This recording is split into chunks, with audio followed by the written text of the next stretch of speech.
All right. Hello, everyone. This is the December 9th editor product design UX sync meeting. Looking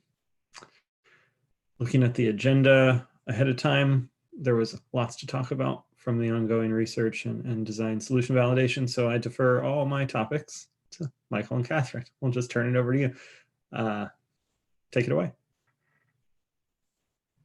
Oh, okay, cool. When I first saw I defer my topics, I thought that meant like you can push our stuff away and you're going to talk about some Yes. big strategy and I would milestones. like to change everything planned to So I discuss. was just No, like no, very no. curious about it. I was like, oh, No, okay, next cool. tomorrow is our editor monthly with the engineering group, and I anticipate running through some product updates in that one and going category by category. But there's nothing new to this group, and I'm really interested to hear how solution validation is going. So let's use that time for this All time right, for cool. that. Great. Yeah, so solution validation is going well this week. It was amazing that like at the beginning of the week I had like one scheduled, and then by the time I wrote my by the end of Monday I had like 4 or 5 scheduled. So thank you very much, Catherine, for your recruitment on that. It is much more effective than even me doing internal recruitment for stuff. So like mine would like stretch out like 3 weeks or something. So this was uh, really good to see. So I was like pleasantly surprised. I was like, oh, we can wrap this all up by early next week, like with insights and everything. So interesting. Yeah, I'm glad. I was nervous at first, but then they all suddenly booked. And I was like, yes, sometimes it works in your Yeah. favor. The areas that we've been looking at for this solution validation is first and foremost the consolidations of project groups and more. High level, and the other thing that we wanted to look is also like the pattern of switching between like projects, whether we want to keep people in context or whether we should take them to the project overview. And um, first thing is the drop down menu seems like having all the options in there, people are really happy to see. um, of course people want to customize it, and there's other things that are interesting where people see milestones in there, but they're like, what about iterations, should they be in there too? And like, oh, okay, that's an interesting one. But like gut feel, it feels like it's safe to consolidate those things. um, about navigation of like projects or take them to the project's overview. um, yeah, by my surprise, people like the idea of transitioning back to the homepage and then moving out. One of the quotes that one person said was like, "I like to see where home is before I move out." And so I'm like, okay, that kind of makes sense. And switching between projects using the breadcrumb area seemed more obvious, even for participants who are kind of new to GitLab, because they saw it as being in context of the switching. Uh, so that's so that's an interesting tidbit there. I have my own personal ideas around breadcrumb navigation, and where I think I'm not really sure if we should go down that road still, because it's doing a lot of stuff. But what I'm planning to do today is making a video why, even though people think it's a good idea, why there might be some hesitations why we shouldn't do it. So I'll post that more in the video to explain the rationale there. So some of the points I have in here is like other applications kind of do it just by the luck of the way it's structured. It looks like it's maintaining context, but it's not. And I think there's something interesting with the way our IA is structured that I don't believe switching it makes sense, because it introduces another area to switch projects, and whether we do that or not is more a product decision. One thing that's like super obvious if you want an issue to move ahead on is this idea of simplifying the user menu. So within the user menu, on the top right where there's the drop down to go to your profile, edit your profile preferences and all that. It was brought up to me a few weeks ago around like adding a toggle for dark mode in there. I was like, oh, yeah, sounds easy. But then I was rearranging some of the user menus, and then I discovered a issue ticket from maybe 1 or 2 years ago, and the person who created that ticket came to the same kind of conclusion. So it felt like two people in two different times within GitLab came up with the same solution, and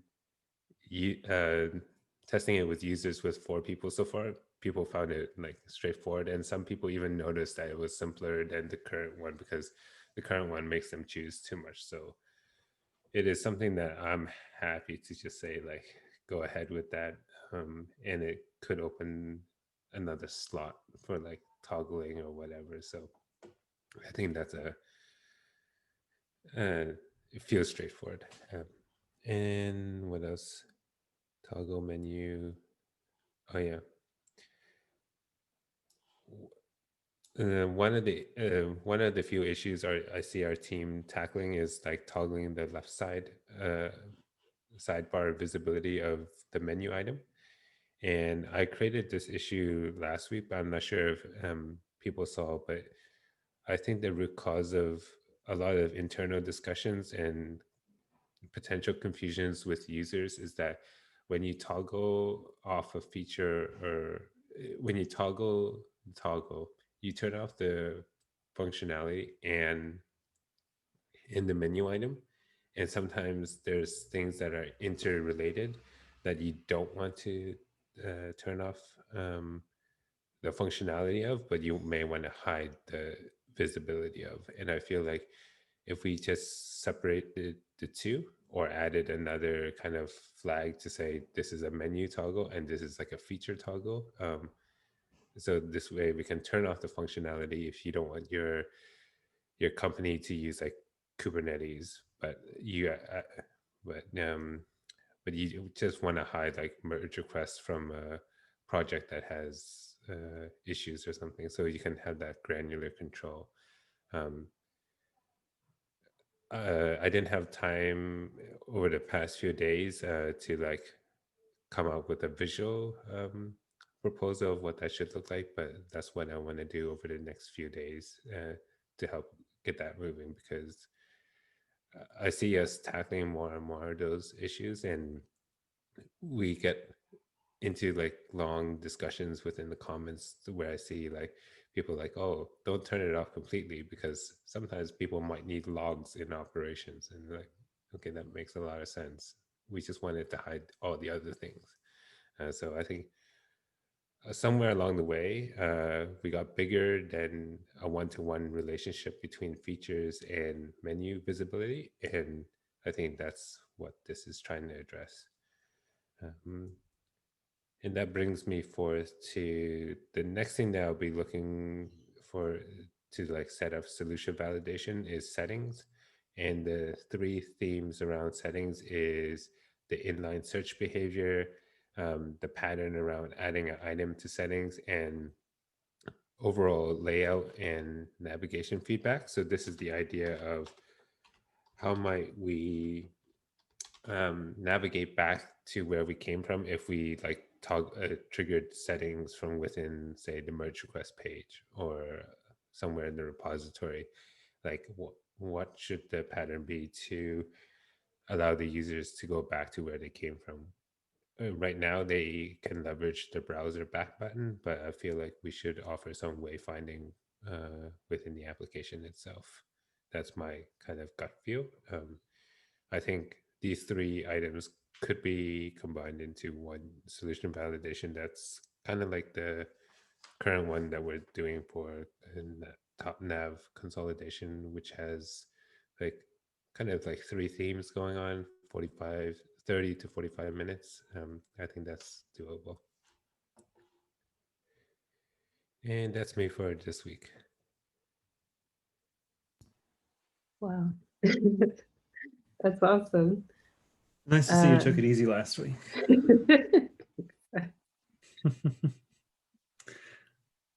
I just love to know. I think the user menu sounds like a really good win. I've come across that issue as well. It's a clear one. Let's try and get that in 13.8. It also seems like the menu consolidation is getting close. If we can come to a clear enough conclusion, I think we could start to iterate towards that in 13.8. And if not, then maybe something in the breadcrumbs, but I'm looking forward to your video. I'm open to the idea that it's not a pattern we want to introduce. I would like to go back to the discussion about the toggling menu functionality versus visibility, and kind of just share what my thoughts were and in the issues we were discussing a little bit. I think the goal is for consistency in the pattern that exists with other left nav items, in that you can turn off things like the wiki on a project, right? And you shouldn't have to see it in the left nav if you turn it off.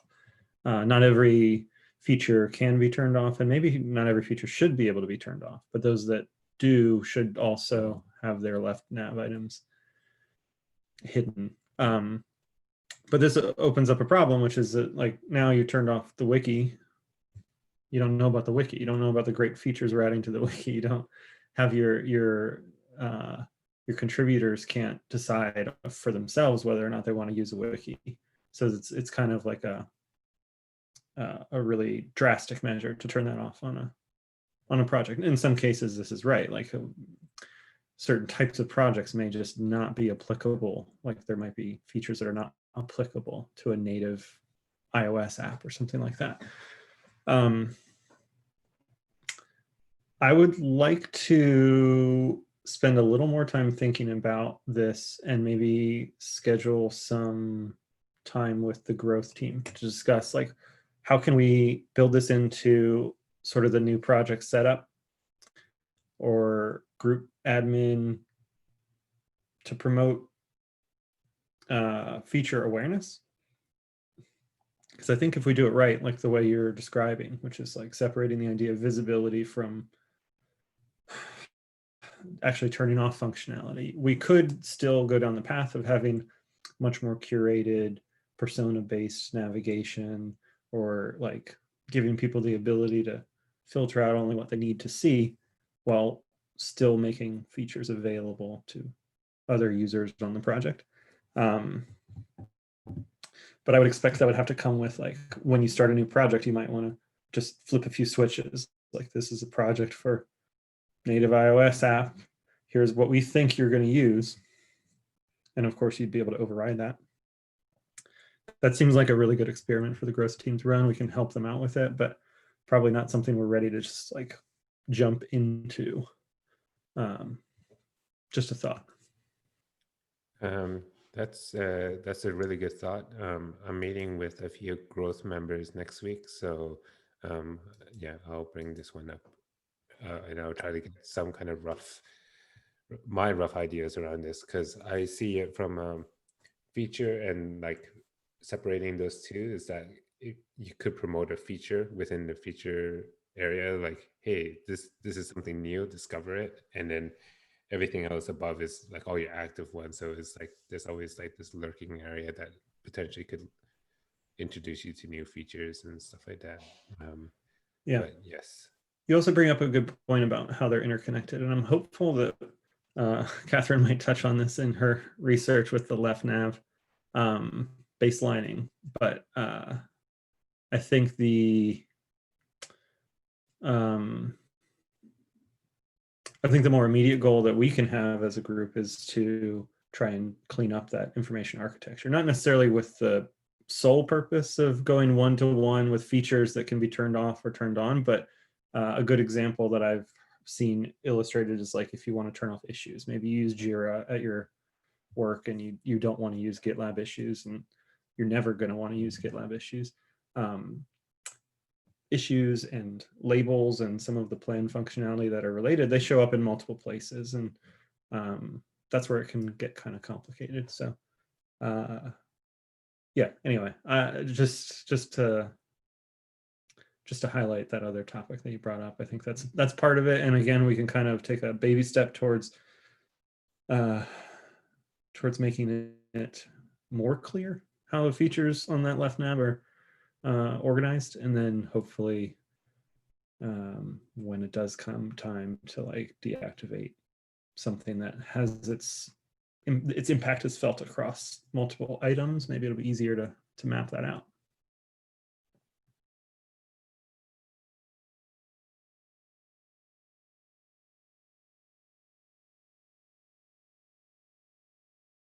Okay. Are there any other thoughts on Maxwell's points? So then I'll go into mine. So mine is an update. So currently have 2 benchmarking studies in progress. So the first one is a moderated like usability testing study around wayfinding and promoting interaction with the top nav bar, but sometimes not, but that's the goal of that study. And so far, 2 interviews have been completed, and I believe it should wrap up either Monday or Tuesday. Had one reschedule. So that should be good in terms of kind of having the current experience benchmarked and then being able to discuss with Michael what he learned from his testing of the prototype and see were there any things that stood out in both of them, anything that was clearly a better concept in the prototype versus existing, things like that. So I'm excited to be able to sync on that. And then the other one is a tree test of the group level left sidebar, which is basically a findability test. So they get tasks and they look at the structure and try to find where an item might exist.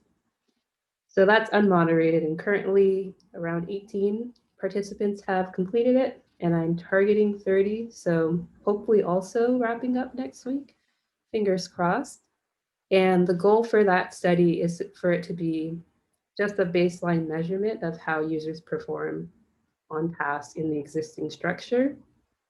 And then depending on what we learn from the test, we might be able to use those findings to help inform what an ideal proposal would be, or we might go from there and just brainstorm a new proposal and test that with the same set of tasks and see which one performed better.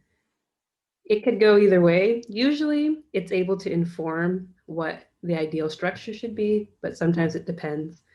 Sometimes they didn't perform well at all on anything. So you're like, okay, well, I guess the whole thing should start from scratch, but we'll see. I also have an open issue for discussing improvements to the sidebars that I'm going to be thinking about in the next milestone as well, because we've gotten a lot of feedback over the years regarding the left sidebar, but we kind of have to figure out what to do at certain points. For example, we have parts of the sidebar that are more purpose oriented. Don't know how else to say it, like security and compliance, CI/CD, operations, and then we have other parts that are more feature based, like issues and merge requests. So we're going to need to kind of find the balance between the two, because with the purpose based ones, there's kind of better categorization, but there's more layers of navigating to go through. And then the other way around, it's more clear and direct, but it makes the sidebar longer and there's more and more items. So we kind of have to find a balance there, or see if we need to think bigger entirely about the whole thing. But that's what that issue is about. And then my to-do here, so still have some progress to make on the settings study, which should align well with the next direction that Michael's going. So that's good. And then there will also be a project level left sidebar benchmark so that both of them have been tested. Any questions about that? Okay. And so this next point was just me wanting to check in, because I have all these benchmarked and studies, but I want to make sure that in terms of the implementation side of the OKR, we're on track. And if not, if there are certain areas that we need to prioritize based off of what we could actually work on to complete by the end of January. So I just included some areas that I know we've been talking about and wanted to see if some were more feasible than others, and that's where we should pay attention to in terms of research, or is it kind of like we're taking care of it all. Let's just research everything and have that done by the end of the OKR. Any thoughts? I mean, from my standpoint, I think this list you have is exactly what I would prioritize. I think we are already working on, but understand that it can get complicated, the idea of enabling and disabling settings. We hear this a lot, but as we just touched on, it can get complicated depending on the issue.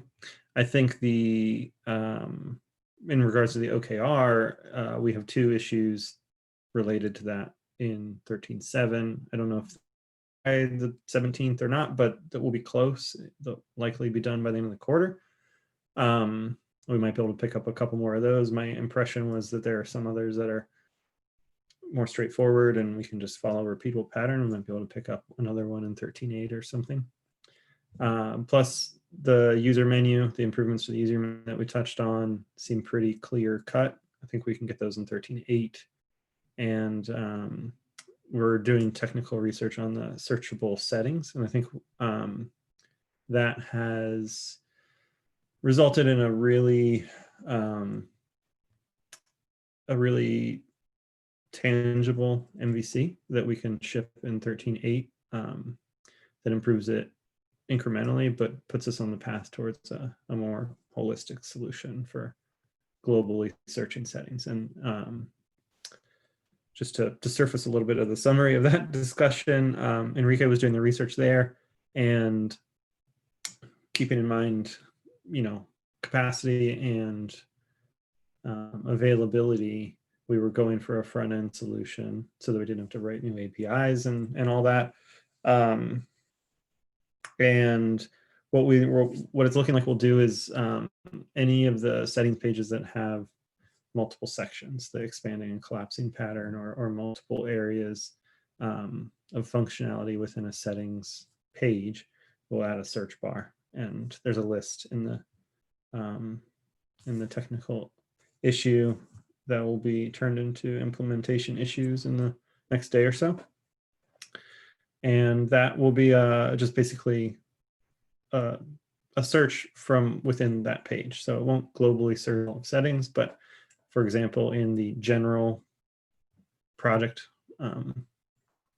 settings view, where you have a whole hodgepodge of different settings, you'd be able to search for like merge request approvals, and it'll filter down the page to show you just that setting, highlight it for you, and you can take action on it. I think that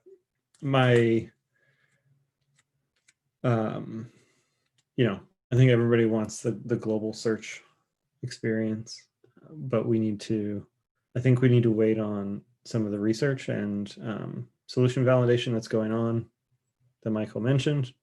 And once we have a more clear and clean UI pattern for settings, then we can work backwards towards work forwards towards a way to index those settings and provide a backend search, a backend powered search that's more global. All right, awesome. Thank you. Yeah, I just wanted to make sure, because I know we have lots of research going on and design. So I wanted to see if those were blocking a lot of different efforts or if there were things that were still able to move forward. So that's good. I think we'll have plenty for 13.8 and probably 13.9. They might not be the most impactful changes that we're researching, but they are tangible and will be improvements for sure. Yeah, so I think as far as the OKR is concerned, I think we're on track to at least get 80%, if not all the way, with the number of implementation issues. But I don't want to count our eggs before they hatch. Awesome.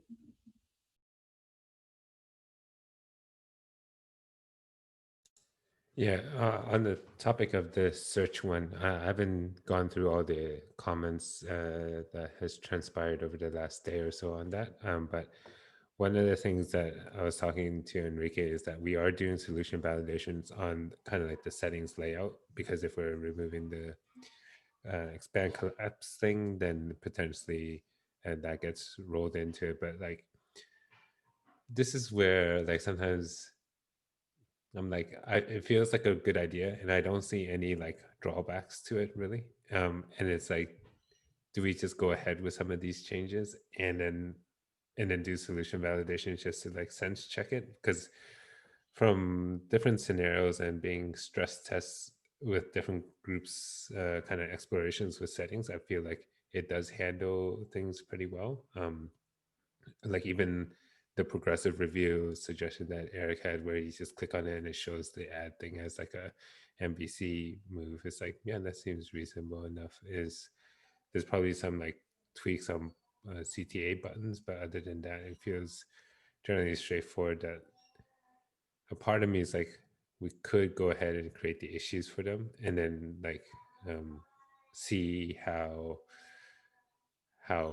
our team is like capability, like in like how free people are, and then they could start taking on these things. Or are we gonna be strict and wait for some feedback? Because this is where I'm like kind of balancing between like, this just makes sense and let's go for it, or do we want to be, we should test everything. um what's your thoughts on that, Catherine and Eric? Yeah, I would say if there's time to do testing, then I think that's a great idea. But if it's more of a time crunch, if you have concepts that are you're not as confident about, I would prioritize testing that, or even just internal testing if you don't have much time to go beyond that. But user testing might also come in handy there if it needs a quick turnaround. Yeah, I think with the settings, when some of the structures could be validated even outside the context of GitLab, right? We could just change it all to like profile page stuff and then make that super generic. But yeah, Yeah. good idea. Thank you. Sounds good. But yeah, I would say if it's pretty well defined and you don't have too many concerns, then testing would be great, but likely it'd be fine to move forward.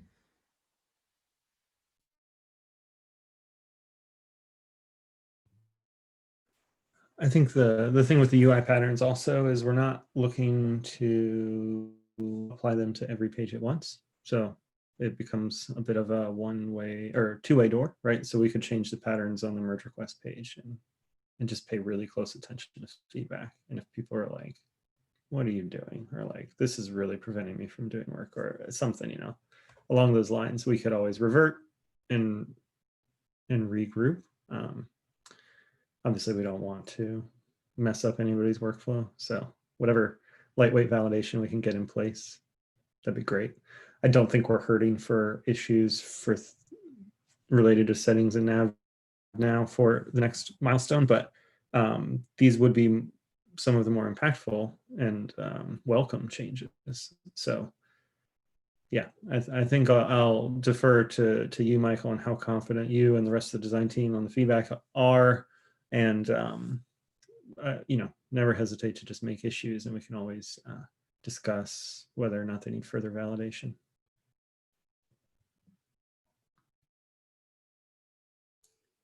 Cool. Thanks for that.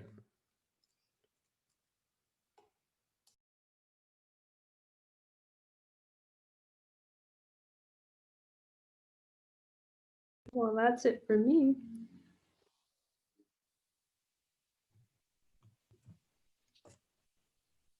And potentially it from everyone else. So I was going to mention something, but Eric already put it on the agenda for tomorrow's meeting. But I think it bears just briefly mentioning here. The analytics that we're gathering, we still don't have a plan of what dashboard we're going to capture them on, if there's an existing one, if we're going to make a new one. So just a heads up that, yeah, we need to talk about that tomorrow and come up with a plan. Yeah, so I added that to tomorrow's agenda. Hopefully we get to talk about it in depth. I would propose that right now the general trend that I'm seeing is that the data team is crunched constrained, we'll say, and they're expecting more self-serve data.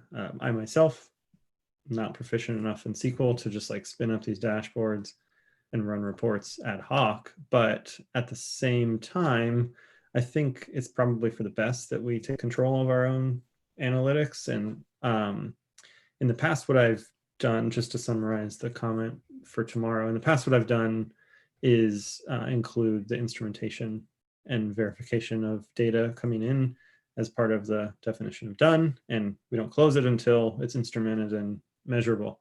I realized with the lag in data for usage ping and for a lot of other reasons that might not make sense here, especially because we wouldn't, it would interfere with like when we announce things in a release post and some other tactical things with like how we ship and do milestones. So my proposal would be to just have an epic for data analysis on every category. And as a not new PM, but as a newly formed group, I can take a fresh look at what dashboards I would want to have access to per category and say, for the web IDE, I'd really like to be able to see these 5 major things compared to these things. And we can validate first, is the data already available? Second, and if not, we'll create issues. Second, is the dashboard already exist? If not, we can create a dashboard. If a dashboard's needed, we'll create an epic for that. There'll be implementation issues. As I get better at SQL, as I get better at SciSense, I can pitch in, but none of those issues then become blockers for any shipping any work necessarily. But we don't lose track of data and potential like insights that we can get from the instrumentation. Sure. And yeah, we don't have to discuss it all here, but as far as I think I've learned enough about SciSense that as long as the data is there, we can make the dashboards.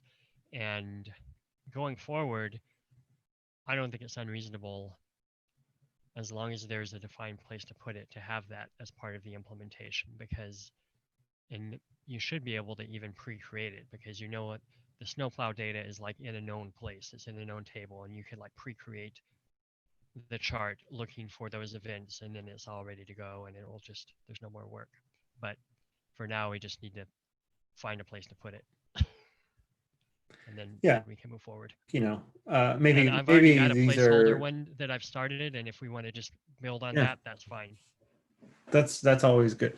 And these epics and my proposal could be sort of limited in time and scope as well until we get all these things stood up.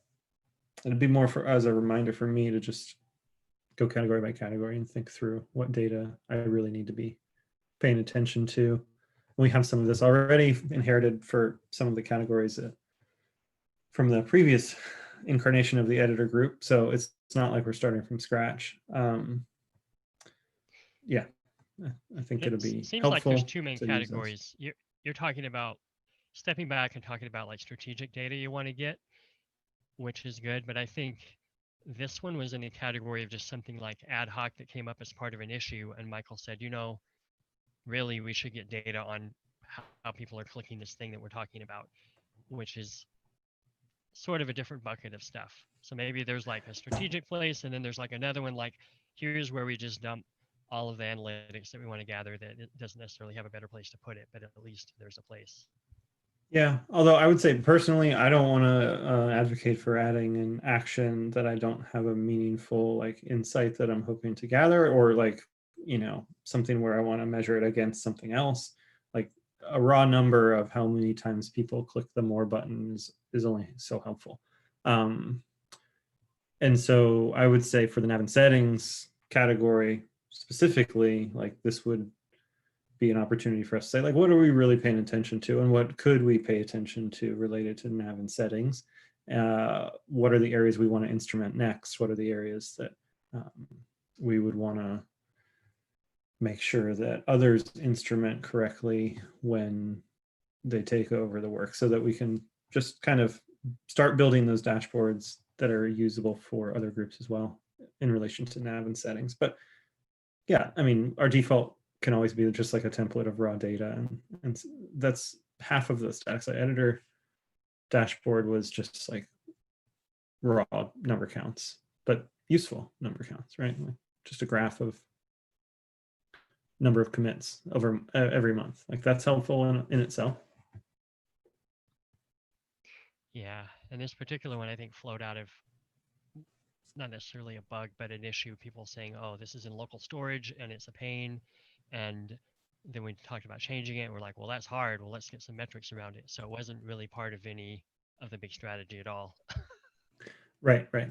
Yeah, and so I would say that the in this case the number count is mostly what we're paying attention to, although it would probably be more useful in comparison to the clicks on the other buttons in the nav and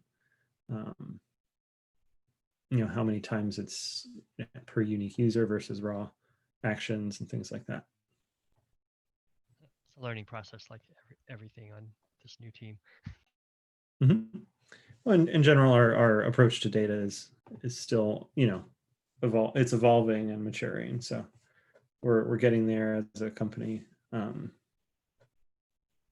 I think we're getting closer to something that's like possible to self-serve. So yeah, we'll talk about it more in tomorrow's meeting a little bit and see if anybody else disagrees or has other ideas on how to implement that.